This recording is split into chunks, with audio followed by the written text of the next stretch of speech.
Hello, everyone. I'm Katrina with PB Memoirs.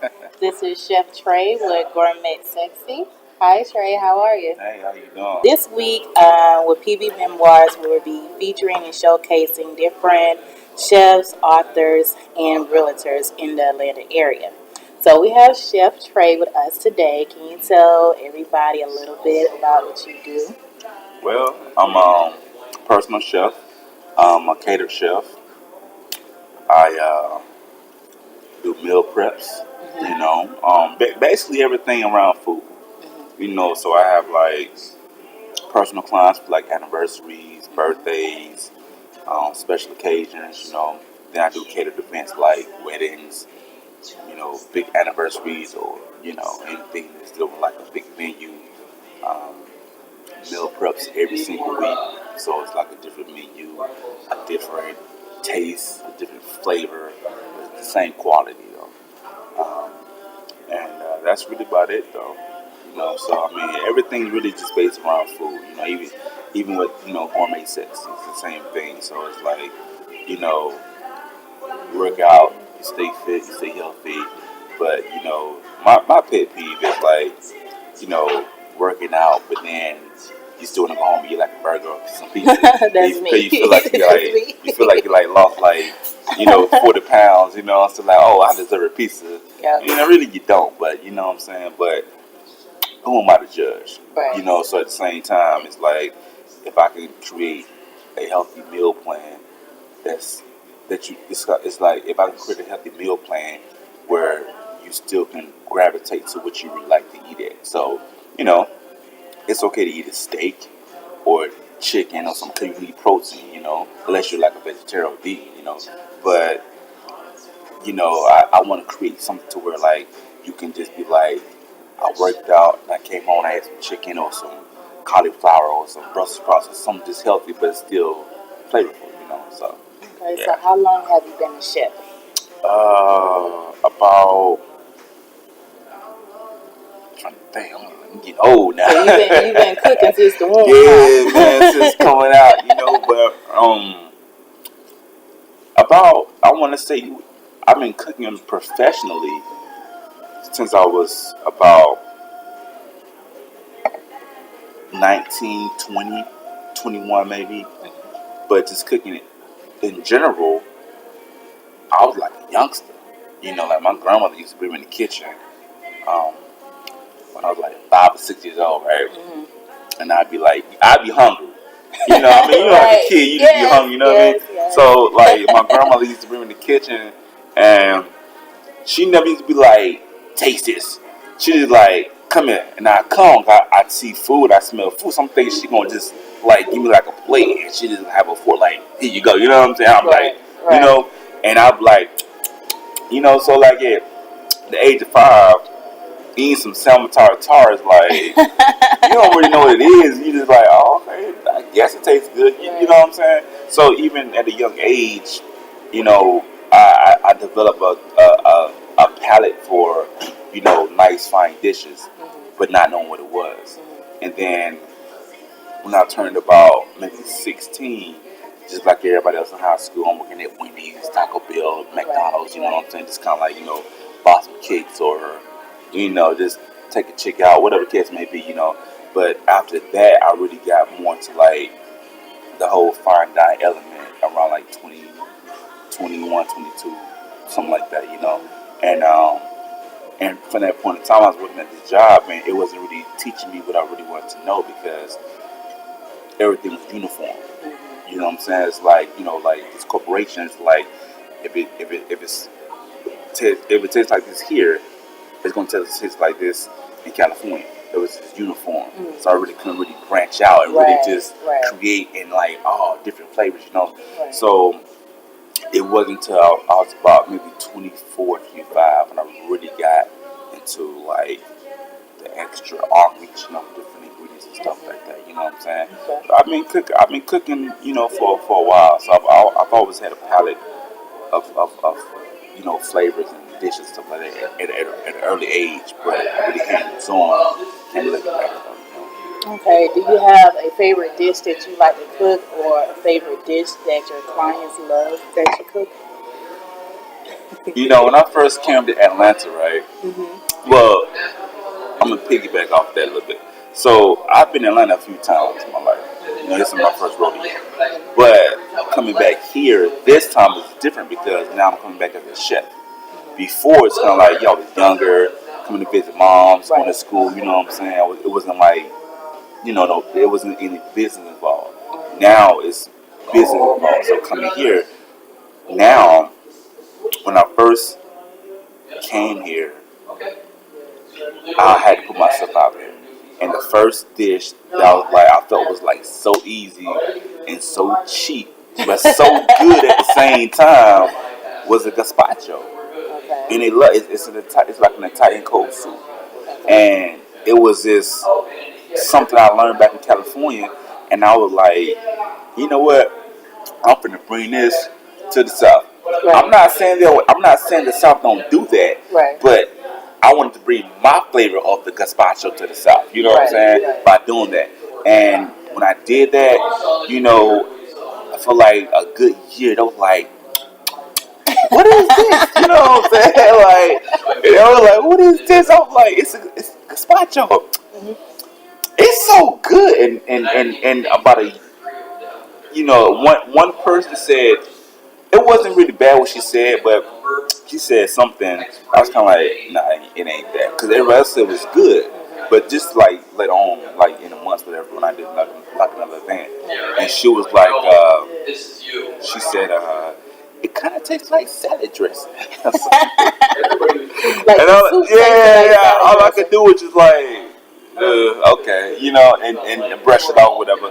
But I'm not saying that it wasn't good for her, Right. but that's probably what reminded her of what it tastes like, Right. Right. So that was the first thing that I did coming here that I feel like, because when you put yourself out there, you just can't just flood the block with like 2,000-3,000 and not get nothing back. You Right. gotta kind of like start small and then build yourself up. So that's the first thing I thought about doing real cheap, that it's flavorful if you know how to do it right, and that everybody loved it. I don't do it now as much. I can still do it, but now that I've built my name here, it's not about that spot anymore. It's about what else can you do now? Yeah, exactly. Right. So yeah. Okay, awesome. So, what do you usually serve with that?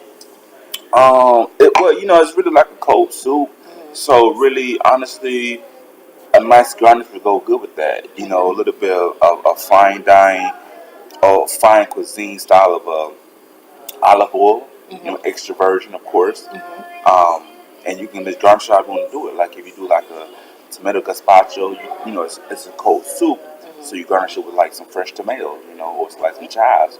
If you do like a cucumber gazpacho, you're gonna garnish it with like some nice cucumbers. Let's peel the cucumbers and get like the fresh meat on the inside.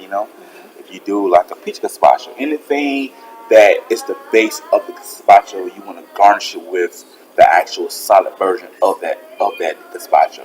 So think peach, you garnish it with the peach. You think tomato. You think strawberry. You see what I'm saying? So you just kind of like you're complimenting the soup with the actual base of what it is. You know what I'm saying? That makes sense. Yeah. Okay. Now, going back to what you said about the lady who, said something about the way that the soup tasted. How do you handle critics? Because there's a lot of food critics out there. No, I had. You know what? I had to learn with that one because I'm so conceited, man. I ain't gonna lie. I'm so conceited. I'll be like, really. It's like I know my ish tastes good. I know it tastes good automatically. You know what I'm saying? Because I spent time and passion to what I do. Right. I don't be all like, okay.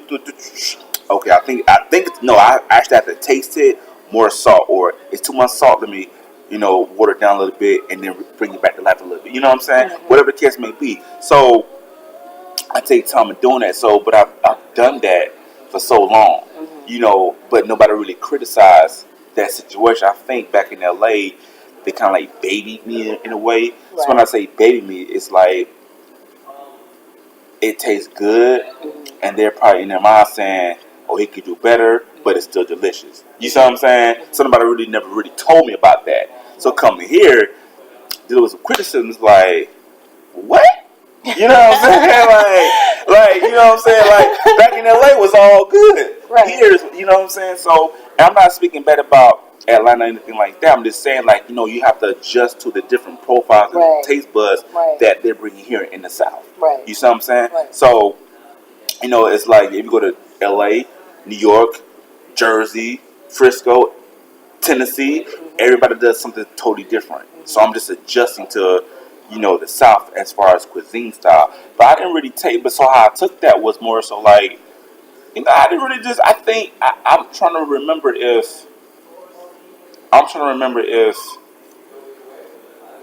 she said that before the skin got tougher, or was it still a little bit thin? You know what I'm saying? I was trying to think about it, but you know, I think I took it pretty good. I was like, oh, for real? And I like kind of just laughed at it, like, oh, for real, it do. It kind of do taste like, you know what I'm saying? Just trying to like, you know, but Yeah, just like, okay, whatever, you know what I mean? Yeah. But, you know, I mean, at this point now, it's like, you really can't really please everybody. Right. Right. You know, I think, Somebody's always I gonna think find we're all, fault. I think we're both, me, you, and the world, we're all at an age where we know we can't please everybody, so don't Right. even like break your neck trying to. Right. You know, because I was gonna be the one person like, it's too much salt, Kill but it. everybody else love it though. You know what I'm saying? Like, come on, man. You know, so you know it's cool. Okay. Is there any type of method or methodology that you use to create new meals and new dishes for people? Yeah, you know. So with this gourmet sexy group that I have on Facebook, you know, I pitch out recipes, and I try to have them mimic that in their own version, but give them the same ingredients I use. Now you may not use that, you know. I may say, hey, do a risotto with butter, parmesan, salt, and some white wine, and that's like a traditional risotto recipe.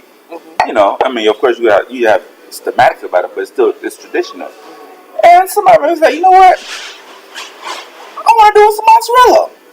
Okay, you know what I'm saying? Right. Like, you know, do what you do, but this is I'm giving you a format Right. of the way I would do it, Right. professionally and traditionally. You see what I'm saying? So if you want to critique that, it's all good. But as a chef, I feel like me giving that person the knowledge of like, cause some people can't make risotto. They can look up a recipe because Okay. and they may read like, okay, add this, add that. Like if you really not really in that zone, you're really not gonna know what to do. Right. You know what I mean? You may watch the Food Network, you may watch you know, all the cooking shows, stuff like that. But it's like you're really not gonna know what to do unless somebody really show you. Right. You know what I'm saying? Right. So I can only just put this here and hope and pray that you get it right by how, you know, put little pinpoint dots Gotta of make like, it yeah, as you know, elementary as yeah, possible. exactly. But if you For wanna people like me. yeah, but if you wanna like, you know, throw some pizza sauce or some other stuff to it, man, hey, do what you do. You know what I'm saying? It's all good. You know? Okay. Okay. Awesome. So, what type of events do you like doing? I know you do personal events and you do like just corporate events and things like that. So, which ones do you like to do the most? It's not really. You know what? More intimate or more like? Oh well, now that's another question. Now it's more intimate for me. I mean, I love to do all kinds of events, big events, small events, um, you know, two party events, whatever the case may be. You know, but for me, just for me, I'm not knocking anybody else that does something different because I still do that. I'll be a hypocrite if I say that. You know what I'm saying? Right. But for me, in my mind, I love to do small events where it's like 2 to 4 to 6 people because I feel like you could put 100% into all the work and go over and above and beyond. Right. When it's a catered event, you still do the same exact work, but for me, I like to see pretty plates, and you can't really see pretty plates if you're doing a buffet of 20 to some people. Right. You can't see that. Right. So It's not. plate It's is not. not It's gonna not. be. It's not like the. It's not like the food is not good. The food is great. It's still. It's still the same flavor. Like, oh man, people go to the event. It's some good chicken, or it's still the food is still good. But for me, I'm just visual. Right. You know what I'm saying? So somebody sit a plate down, and they got some chicken over here, and some Brussels sprouts, and some glazed carrots, or whatever they do with the dish. I'm like, that is nice. You don't want to eat it. It's like art, you know what I mean? But you can't do art when it's like in a catering situation. You can't do that. Right. Not saying the food is not It requires good. too much time for me to Exactly. try. Unless they're gonna pay that much money to plate that many plates for 20 for some people. One of the others. If they got it, we can do it. But that's normally not the case. No, it was not in my situation. It's more so like, I got a wedding, I got an anniversary, I got this, I got that, for Wait, here, I got it right here. this many people. Got it right here. And what's your budget? They some of the budget. Well, me being a chef, I know we can't do that plated with that type of budget, but we can do this with that type of budget. Right. You know what I'm saying? Right. So it's not, I'm not saying that I'm not saying catering is bad. So yeah, Or that's what fine dining is better than that, because I do both. But I'm saying for me personally, I would rather do something like that because it's more intimate and I can really detail things how I want to be detailed. Right. But if you call me and say I got an event for 150 people, and you send me the budget, I'll be like, oh yeah, I'll do that. You know what I'm saying? Real easy, real quick. You know what I'm saying? So it's like that. But that's for me though. Okay, awesome. Now you spoke about being in California. Did you go to school in California, or you just went there? I'm from California Okay. originally, but Okay. I've been here most of my time. Okay.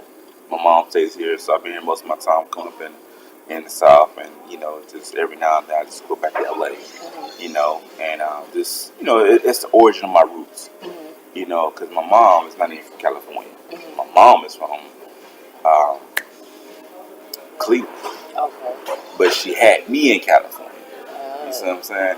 So that's the origin of my roots to me. Right. Right. Not from my mom's side, but just for me. Right. So when I go back home to Cali, I feel like that's home. I love California. You know what I'm saying? It got the good side and the bad side, just like any place you go. Right, but but that's my home. So I didn't really spend as much time there as I wanted to as a child because I was here. So going back home as an adult, or just even in the mid life of my adult years to my adult years, I just try to cherish every moment of me going home. So. Okay. So, as a personal chef, what would you say is one of the most challenging things, with being a chef? Budgets. Budgets. I speak for all chefs, man. Budgets. Because, man, you be getting some clients, man, and they be like, I had a client the other day, well, not the other day, but like about a month ago. She said, this is my budget. No, first, they don't even say the budget. They say what they want first. The budget come last. So, you know what I'm saying? So, do what they want. Okay.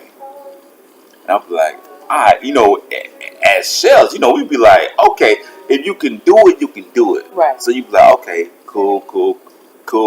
Yep, and then they say, well, what's your budget? And then they be like, I think she had said 2,000. Now she was doing like a wedding or something like that for like, I think 200 or something. I don't know. I forgot, man. 152. Something, I don't know. But, I said, what's your budget? She said, oh, between this and that. So, I try to reason with people the best way I can. You don't never want to be like, look, that don't make no sense to me at all. You know what I'm saying? Because you're not going to profit off that. You know what I'm saying? If you could profit at least half of what it is, you doing somewhat okay, So, but you try to like say, okay, this is gonna be salvaged, but I'm gonna try to keep this much. So it started at one pinpoint, and I said, you know, on the phone, I'm like, oh yeah, yeah, yeah, but visual, I'm like, okay, you know what I'm saying? And then I said, okay, cool, to do that, and then I think so. I created a menu. I sent it to her, and it was emailing. We was emailing back and forth like that. Like she sent me one, I sent her one back. I sent one, sent one back. Start the day, right? And then one day, I think it was like a Thursday, some day, she was like, her boyfriend had stepped in. Oh no, her fiance, because she was getting married. Her fiance stepped in, and I guess he was like, no. No, I mean I'm not saying he said that, but I'm just guessing he said that, like no, and so she was like, oh, Chef Trey. So because she wanted like I think like two proteins or something like that, like a fish and a chicken, and like two vegetables and like one starch or something like that with it. And I like, all right, cool. And then like Thursday she had came in, and she was like. Well, my fiance, blah, said, I don't know what he's, some, whatever. And then he said, no, she brought it down. Well, the thing is, she talked to her fiance. So I know it was him that influenced her to bring it down. Because she mentioned that when she emailed me. But then to get the whole logistics of everything, it came from like one point and it dropped to like, I think like 12:50 or something like that. I was like, what? He's like, hey, hold on now. And I was like, thought we had but then the crazy part about it is like, I was still willing to work with her. Right. So I said, okay, well, do what we gonna do. We gonna take this, and you're left with that. I never got a reply back. She's like, oh no. Right. Like, So it's like, it's kind of like, man, they want all this stuff, man, and they just think like, some folks would do that. They will. Some folks, trust me, they will do that. But for me, because we're going back to my time, passion, and quality of what I want to do, it ain't gonna be that. It's gonna cost more than that for me. Now you want to go somewhere else, what they say over yonder, you know what I'm saying, and get that chef. Right. He or she would do that. Right. But me, I'm good on that. Okay, so I have a question that I've been like thinking about all chefs. Like a question that I wanted to ask.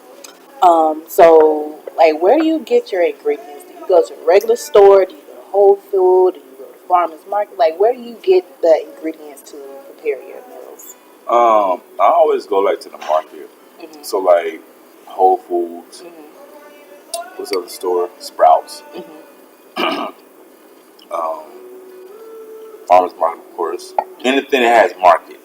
Right. It's like international market, farmers market, or what's it called, H Mart. You know what I'm saying? Stuff like that I go to. But anything, I'm not gonna speak of the public grocery stores here. I don't want to get sued here. But you know the ones we talking about, the regular ones that we know. Right.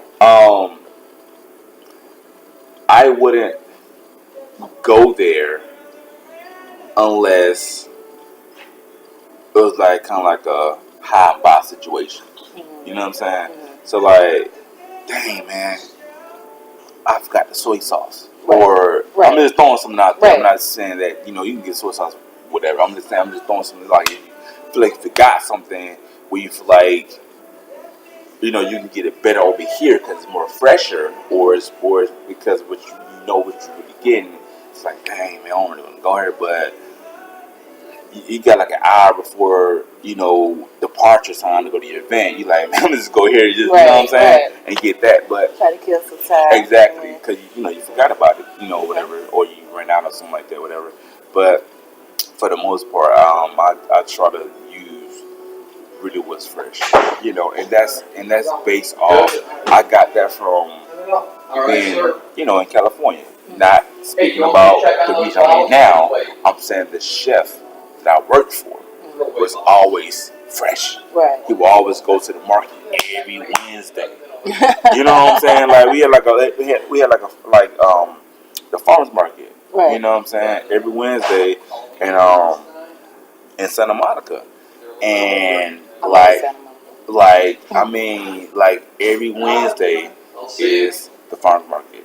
It's like all the farmers from like Northern California, Southern California, like all the farmers in California come to that one market. It'd be like this big market, man, like fresh tomatoes, fresh fish, fresh herb, everything. You know what I'm saying? That's like our market. So he would go there and he would just get like he would create the menu for that week. You know, almost really like a weekend. Cause like during the week it was kind of like it was like lunch specials and stuff like that. But like the weekend, like Friday, Saturday, Sunday, that's our pop. So he would create a menu for that weekend, and then he would go to the market that Wednesday. So he create the menu Sunday, Monday, something like that, whatever. Go to the market Wednesday, get the stuff, and then he comes back to the market. He'll wake up at like 6 a.m. in the morning. And okay, if it's like in California, you gotta get there early.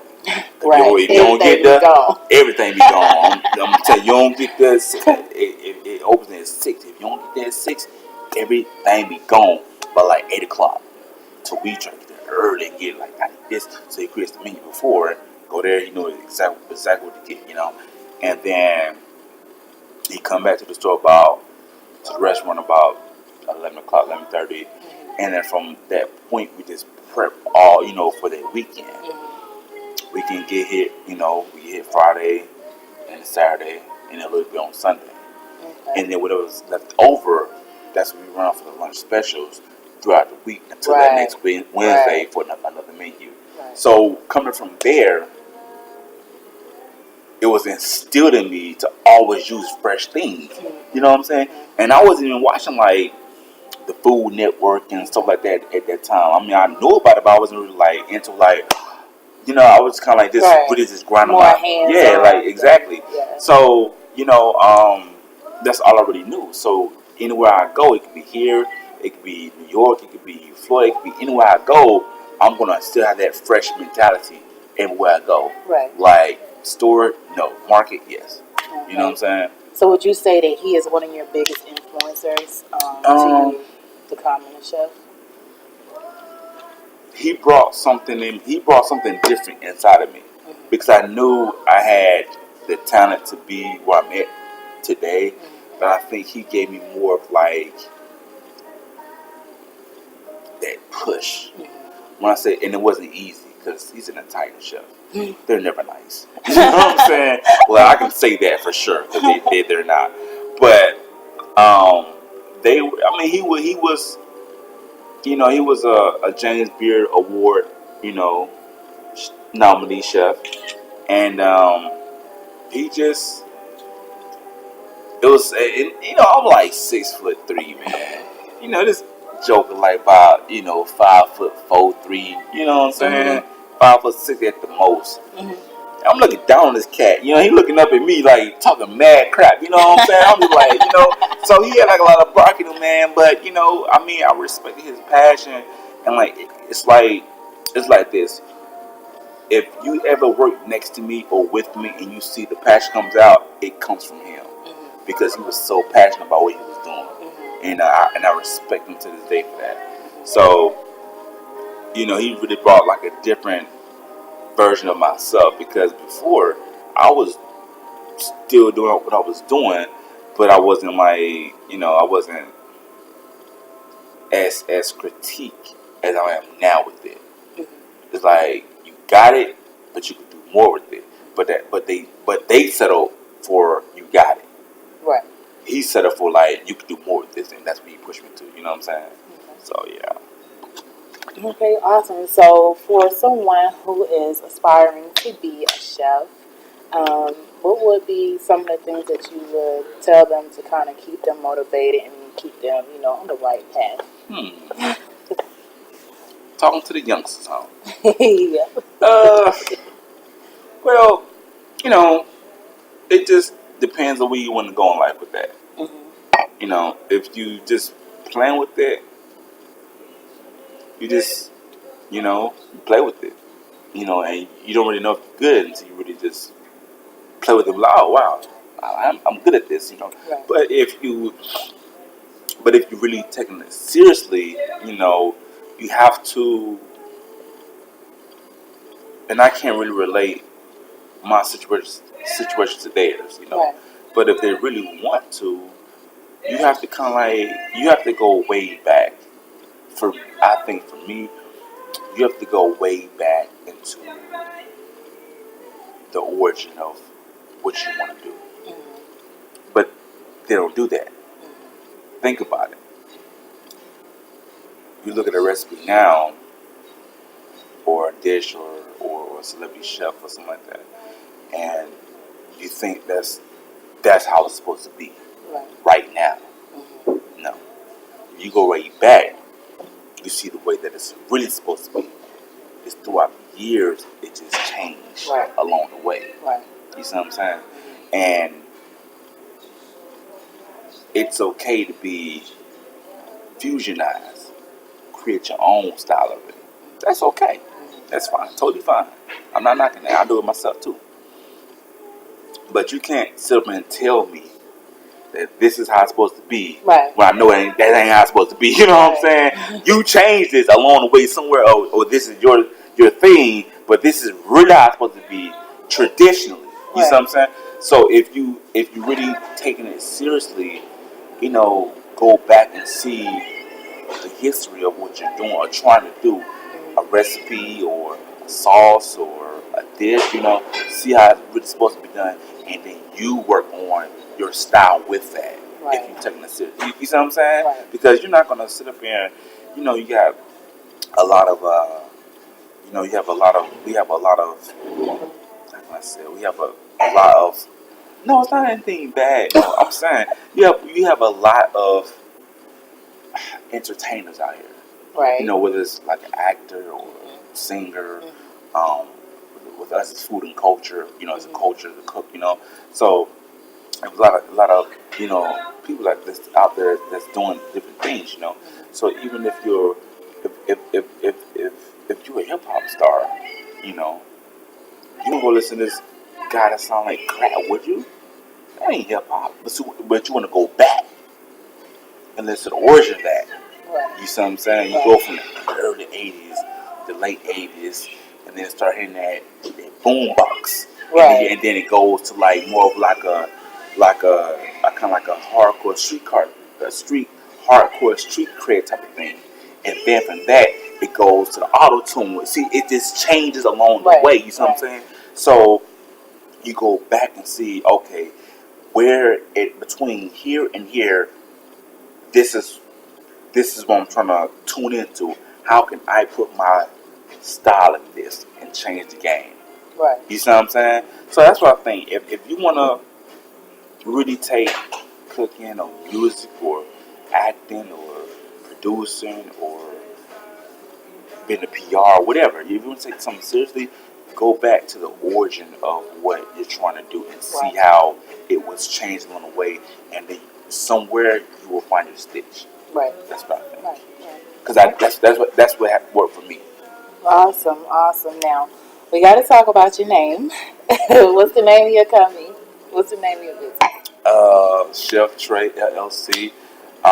Slogan is appetite for success. And I feel like they're on the kid. It's like it's real black. It's not black in the middle, but I'm a little bit dark though. But it's appetite for success, and basically it's like we all have an appetite for success. Trust me, we do. Right. You know what I'm saying? Like for the entrepreneurs, if you out there want to own your own business, car dealership, record label, whatever, it's success. Because whatever, excuse me, whatever success it is to you, that's what you think it is. I mean, it's what you want. Not really thinking of it. That's what you want. That's success to you. Success to me it's been, a high qualified chef and other things that I got going on behind that. That's my success. So, you grind every single day. We appetite for that. We talked earlier, and I said, we're all grinding, and it's like it's funny how you're an entrepreneur and you get a 2 week paycheck, Right. and then when you're not an entrepreneur, but then when you are an entrepreneur, you don't get a 2 week paycheck, but you got all the time to work, do whatever you want to do. You Right. know what I'm saying? But you have to grind harder than the next person. Right. They go to work, computer, 5 o'clock, time to go. You know what I'm saying? Right. It ain't never time to go It's fast. 40 You know what I'm hours, saying? just like that. Right, No overtime, no nothing. Right, Just straight 40. Right. That's all you get. That's all you get. That's all you get. Unless it's Christmas time, you may have to show a little bit of leniency, but that's all you get. So, Like no overtime, right, strictly. right. So yeah. So that's really what it is. Like whatever your appetite for success is, go for it. So. Okay, awesome. Well, can you tell everybody how to find you on social media, your website? Few of those. A few websites? Nah. So you can find me on Chef the THE. Everybody using the Right. not right now, like the T-H. real whatever, or the what I'm saying. That's the like the word that you can just find like whoever like this is not his website or this is not an Instagram. The real, you know what I'm saying? But mine is the Chef Trey. So THECHEF experience. I hope they know how to spell experience. So it's the ChefTreyExperience.com. Okay. And That's social media? Facebook, / Chef Trey pops up. And IG, Chef Trey, 1983. Okay. So everything is Chef Trey. Okay. Or I try to infuse that. Right. You want everything to kind of be repetitive and kind of have the same. So you can plug it in there and be like, oh, there you go. Right. Yeah. Okay, awesome. Well, I am Katrina with PB Memoirs. We just spoke with Chef Trey.